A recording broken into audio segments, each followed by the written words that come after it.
あ、それに当たったらあかんねん。お肉焼くやつに熱いよ。家入ってるから、みゆちゃん。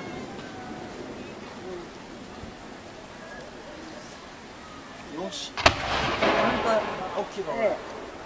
思いもかける。音がじゃあ打ち上げた。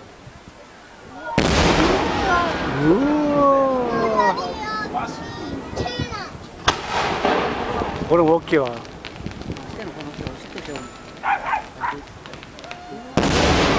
うわ。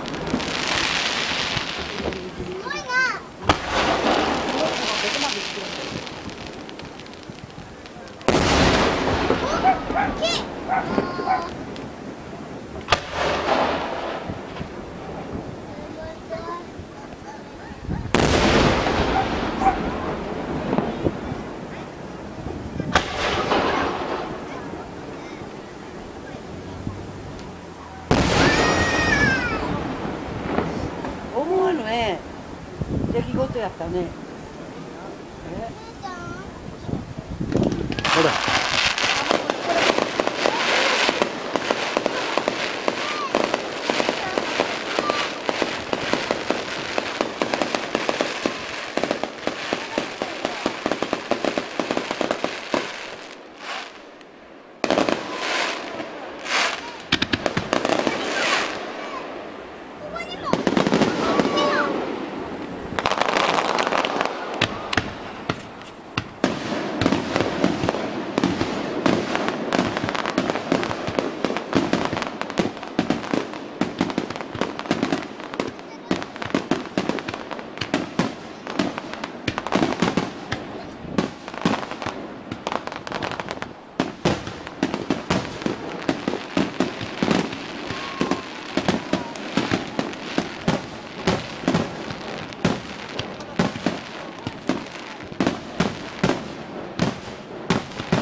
でも